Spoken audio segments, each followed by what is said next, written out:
इमरान खान को चंदे, तुम्हारा चंदा ज़ाया हो तो क़यामत के दिन मेरा गिरबान पकड़ के कहना कि वापस करो। वालेकुम सलाम जी। वज़ीर-ए-आज़म इमरान खान ने कादियानियों को गैर मुस्लिम करार देकर अक़लियत में अंदराज करने का हुक्म दे दिया, इस हवाले से क्या कहते हैं आप? औज़ु बिल्लाहि मिनश्शैतानिर्रजीम, बिस्मिल्लाहिर्रहमानिर्रहीम। जी आज बड़ा खुशी का दिन है जी। आप यकीन करें कि हमने इमरान खान का साथ दिया था, हम उसके साथ चले थे, तो झूठे लोगों ने, लानत है अल्लाह और उसके रसूल की झूठों पे, दुनिया में जहाँ झूठा है ना अल्लाह की उस पर लानत है। तो वो लानती हमें कहते थे ये मरज़ई है, तो हमारा बड़ा दिल दुखता था, हमें बड़ी तकलीफ़ होती थी, हमें बड़ा गम पहुँचता था। लेकिन आज अल्लाह का शुक्र है कि अल्लाह पाक ने इमरान खान से वो काम लिया है जो हमारी 73 साल तारीख़ में दोबारा ये ज़िंदा हुआ है। देखें, मरज़ई बग़ैर किसी दलील के, बग़ैर किसी सबूत के काफिर हैं। और ये जो असम्बली में बिल पास हुआ था पाकिस्तान के आइन में, ये उस ज़माने के उलमा की कुर्बानी है। उसमें मौलाना मुफ्ती महमूद साहब भी थे, उसमें बड़े बड़े जयद उलमा थे जिन्होंने असम्बली को वो नक्श डाल दी थी कि इन्हें काफिर करार दो। फिर वो बिल पास हुआ, वो मुफ्ती और मौलाना ही थे जिन्होंने बिल पास करवाया और फिर उन्हें काफिर करार दिया। और इनके लिए कोई दलील नहीं है, कोई सबूत नहीं मांगते हम बगैर दलील के कहते हैं कि ये काफिर हैं। लेकिन आज इमरान खान ने वो काम किया है जो आने वाली नस्लें भी नहीं कर सकती, जो साबका लोग भी नहीं कर सके। कहते थे इमरान खान मरज़ई है, इमरान खान मरज़इयों का साथ दे रहा है, इमरान खान यहूदी है। ओए ये सच्चा आशिक़ रसूल है, इसकी कदर कर लो। ओए मैं आपको एक बात बता दूं, मैं सदर अयूब को सदर पाकिस्तान मानता हूं, मैं जनरल मोहम्मद ज़ियाउल हक शहीद को पाकिस्तान का सदर मानता हूं, मैं जनरल परवेज़ मुशर्रफ को पाकिस्तान का सदर मानता हूं। अच्छे लोगों ने हुकूमत की, अच्छे लोग रह के गए हैं। काज़ी आज़म रहमतुल्लाह अलैह ने ये पाकिस्तान बनाया, लियाकत अली खान ने पाकिस्तान के लिए कुर्बानियां दी।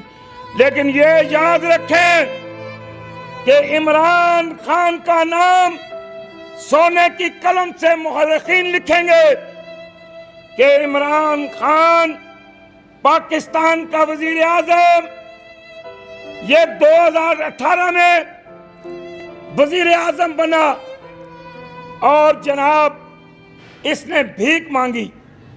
ये सोने की स्याही से लिखा जाएगा, सोने के कलम से मुहर्रिखीन लिखेंगे, तारीख दान लिखेंगे। और वो वजीर आज़म एक लफ्ज़ ऐसा कहता है कि मैं आपसे चंदा मांगता हूं, मैं आपसे भीख मांगता हूं। और वो भीख मांग किसके लिए रहा है?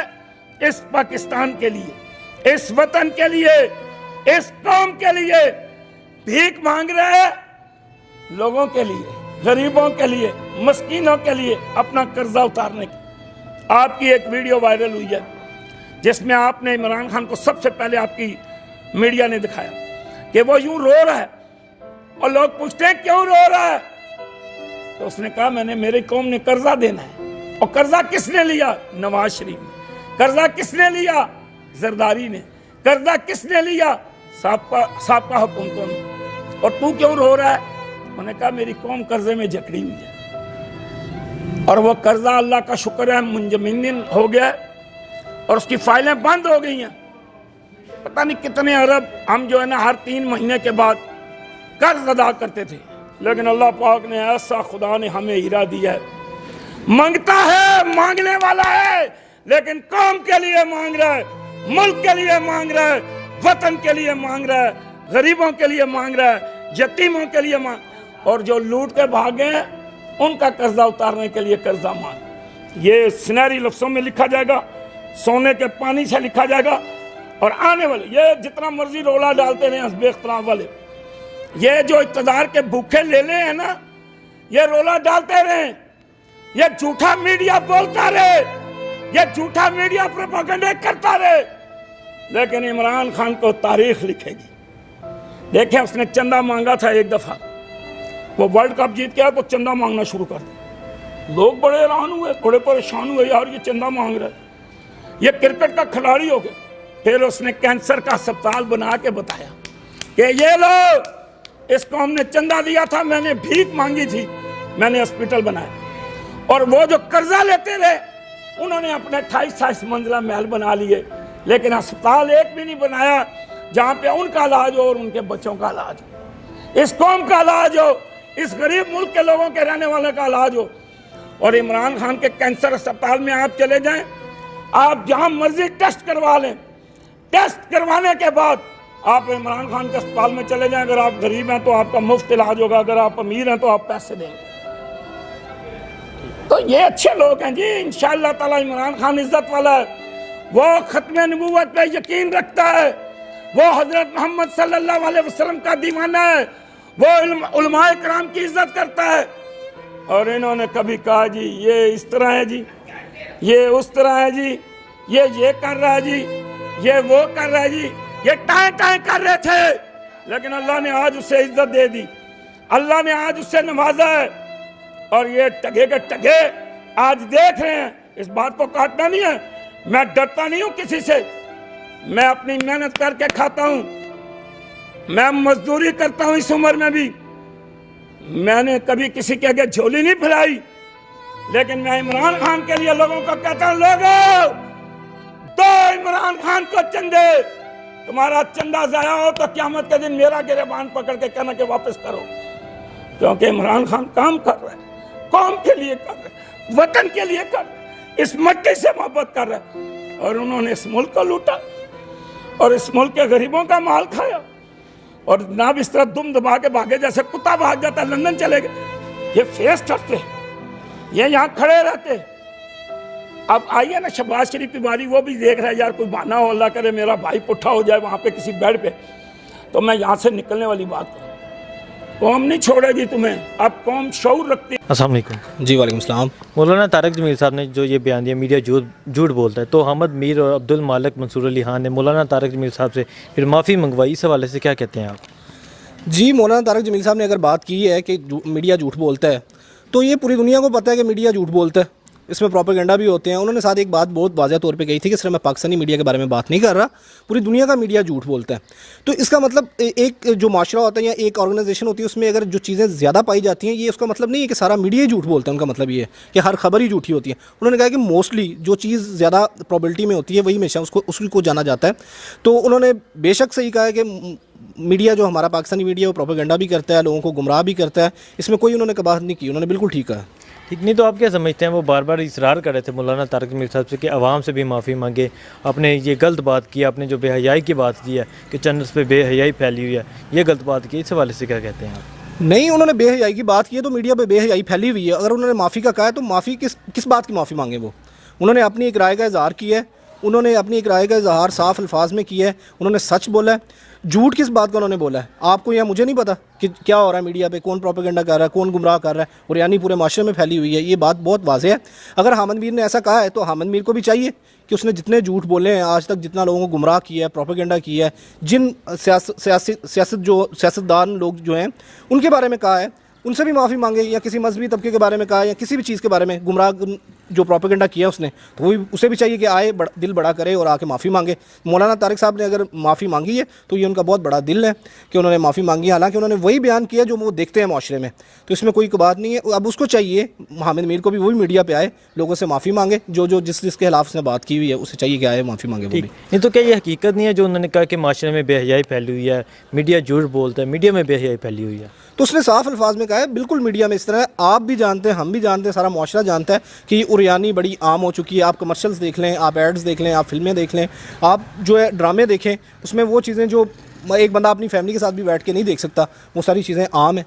तो वो बिल्कुल उन्होंने, और ये नबी सल्लल्लाहु अलैहि वसल्लम का भी हुक्म है, जिस कौम में बेहयाई फैल जाए वो कौम तबाह बर्बाद हो जाती है। उन्होंने एक जो हमारे माशरे की तस्वीर है उसको वाज़ेह किया है और उन्होंने दिखाया है, और उन्होंने बड़ी बहादुरी और जुर्रतमंदी के साथ ये काम किया है, और ये बड़ी अच्छी बात है। उन्होंने अगर एक माशरे को सही करने के लिए एक बात कही है तो इसमें कोई बात नहीं, कोई बड़ी अच्छी बात है। तो अहमद मीर ने जो इसरार किया कि आप कौम से भी माफ़ी मांगे, कौम से किस बात की माफ़ी मांगे? कौम से किस बात की माफ़ी मांगे? कि उन्होंने सच बोला है, सच बोलने की माफ़ी मांगी है। तो अगर उन्होंने मांगी है तो ये तो बहुत बड़ा दिल किया उन्होंने। माफ़ी किस चीज़ की? कि उन्होंने आपको आपकी तस्वीर दिखाई है, उन्होंने बताया कि आप लोग बैठ के मीडिया पे जिस तरह से लोगों को गुमराह करते हैं, प्रोपेगेंडा करते हैं, लोगों को गुमराह करना। मतलब एक बंदा है, हम एक दिन मुझे याद आ गया कि जाहिद फ़खरी साहब आए हुए थे, एक मुशायरा था, उन्होंने कहा कि यार आजकल आप लोगों ने ये महफिल सजाई है, इसका बहुत फ़ायदा है कि आजकल वो मीडिया जो एक चैनल पे एक आदमी को कह रहा होता है कि इससे ज़्यादा ईमानदार पूरी दुनिया में कोई शख्स नहीं है, और एक उसी वक्त में एक जो चैनल है वो कह रहा होता है कि इससे बुरा आदमी कोई नहीं है। मतलब लोगों को गुमराह किया हुआ है, प्रोपेगेंडा है, पैसों के साथ मीडिया चल रहा है, हर एक आदमी को वाज़ेह तौर पे ज़ाहिर है। एक खबर जो सुबह चल रही होती है शाम को वही बदली होती है। जैसा कि आपने देखा होगा, बाद ये होता है कि जी एक इलाके में बम धमाका हो गया, बाद में पता चलता है जी वहाँ पे सिलेंडर फटा था।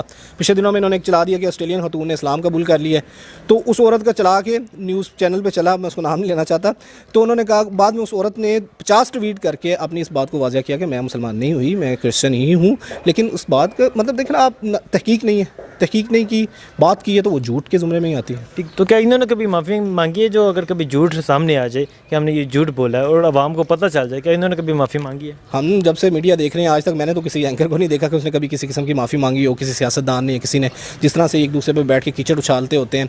आप जैसे वो प्रोग्राम देखें एक में जिसमें मलिक रियाज साहब का इंटरव्यू था, उसमें भी देखें ये लोग कैसे, वो तो एक ब्रेक उसने चला दी, उसने ऐड के दरमियान में जो इनकी गुफ्तगू हो रही थी कि हमें एक प्लाट, 2 प्लाट लेना है, प्लाट देना है, और फलां को दिया था। हामिद मीर का ही वो जिक्र कर रहा था कि हामिद मीर को जो प्लाट आपने दिया है वही प्लाट हमें चाहिए। तो ऐसी बातें मतलब हम लोग मीडिया पे सुनते हैं, ये सारी चीज़ें वाज़ेह हैं और इसमें तो कोई बुरी बात नहीं है। हामिद मीर के हवाले से क्या कहते हैं? हामिद मीर साहब ठीक है, वो जैसे भी इंसान है, उनके बारे में, उनकी पर्सनल लाइफ के बारे में तो नहीं हम बात कर सकते, लेकिन उन्हें भी चाहिए कि अगर वो अपने दिल में समझते हैं या सोचते हैं कि जैसे उन्होंने मौलाना साहब को कहा है कि उन्होंने झूठ बोला है या उन्होंने लोगों को बुरा कहा है तो वो माफ़ी मांगे, तो उसको भी अपना एहतसाब करना चाहिए कि क्या उसने आज तक किसी आदमी के बारे में कोई गलत बात की है, या किसी के बारे में प्रोपेगेंडा की है, या किसी के खिलाफ कोई बात की है, साजिश की है, या कोई भी ऐसी बात की है, तो वो वाज़ेह तौर पे वो भी आके कौम से माफ़ी मांगे जिसके बारे में उसने कहा है। जो क्योंकि आप देखें ना, एक अगर कोई पॉलिटिकल फिगर है उसके बारे में से बुरी बात कही है, इमरान खान के बारे में या किसी के बारे में भी कही हो, तो इसका मतलब उसने पूरी कौम को गुमराह किया है। तो उसका मतलब उसने पूरी कौम को गुमराह किया, तो उस कौम से भी माफ़ी मांगनी चाहिए उसे, क्योंकि उसने कौम को गुमराह किया है। ठीक, मौलाना तारिक जमील साहब ने जो बड़ेपन का मुजाहरा किया और माफ़ी मांगी, तो मौलाना तारिक जमील के हवाले से क्या कहते हैं? उन्होंने जो बड़ेपन का मुजाहरा किया, मौलाना तारिक जमील साहब को हम सुनते भी हैं और माशाल्लाह मैंने वो पूरी दुआ भी उनकी सुनी थी, उनकी जो बातें थी वो वाज़ेह थी। उन्होंने वो बा के बारे में बताया, नबी सल्लल्लाहु अलैहि वसल्लम की अहादीस सुनाई, बड़ी जुर्रतमंदी के साथ उन्होंने बातें की। इसमें उन्होंने बातें अगर की हैं तो बाद में उन्होंने माफ़ी का भी किया तज़किरा, तो उन्होंने कुछ सोचा होगा कि यार जिस बात में बहस में वो है भी है ना कि मुनाफिकीन के साथ आप पास से गुजर रहे हो तो उनको सलाम करके गुजर जाएं और उनके साथ बहस ना करें। और इंग्लिश का एक मुहावरा भी है जो मैं आपको सुना देता हूँ, don't argue with stupid people, they will bring you down to their level and then beat you with their experience. मतलब ये है कि जो लोग होते हैं ऐसे, इनको लोगों को तजर्बा होता है कि लोगों को कैसे गिराना है, तो उन्होंने बड़ा अच्छा किया अगर उन्होंने माफ़ी मांग ली है तो इसका बहुत अच्छा, उनकी बहुत जरूरतमंदी है। नहीं तो क्या मौलाना तारिक जमील साहब को इस बात की तो सज़ा नहीं मिल रही जिन्होंने बोला कि उजड़ा हुआ चमन मिला है इमरान खान को? बिल्कुल इस बात से भी कहा जा सकता है, क्योंकि इन लोगों के सबके साथ सियासी लोगों के साथ वाबस्तगियाँ होती हैं, इन्होंने दूसरों लोगों को खुश करना होता है। ये पूरी दुनिया में इस तरह से लोगों को चलता है कि वो एक दूसरे जो इनके हवारी होते हैं उनको खुश करना होता है इन्होंने। तो उन्होंने उजड़ा हुआ चमन कहा है, तो देखें उजड़ा हुआ चमन नहीं है आपके ख्याल में या मेरे ख्याल में, ये पूरी कौम से पूछे, किसी से भी आप पूछें उजड़ा हुआ चमन कैसे नहीं है। जिस कौम के ऊपर इतना कर्जा चढ़ा हो, क्या वो उजड़ा हुआ चमन नहीं है? जिस कौम के सारी चीज़ें बाहर से आ रही हैं, इंपोर्ट हो रही हैं, मैक्सिमम चीज़ें, मतलब जो चीज़ें इधर बन सकती हैं वो भी बाहर से आ रही हैं, तो क्या ये उजड़ा हुआ चमन नहीं है? ये बताएं, जिस मुल्क के ऊपर इतना कर्जा है वो उजड़ा हुआ चमन नहीं है? जिसकी आप आम सी चीज़, जिसके अंदर ऑर्गेनाइजेशंस आपकी डेवलप नहीं है, आपके एहतसाब नहीं है, आपकी चीज़ें बिल्कुल इन द स्मूथ में नहीं है, तो कैसे आप कह सकते हैं कि ये उजड़ा हुआ चमन नहीं है? बिल्कुल ये उजड़ा हुआ चमन है। उन्होंने इस बारे में बिल्कुल ठीक बात की है और उजड़ा हुआ चमन है बिल्कुल ये पाकिस्तान है। Thank you.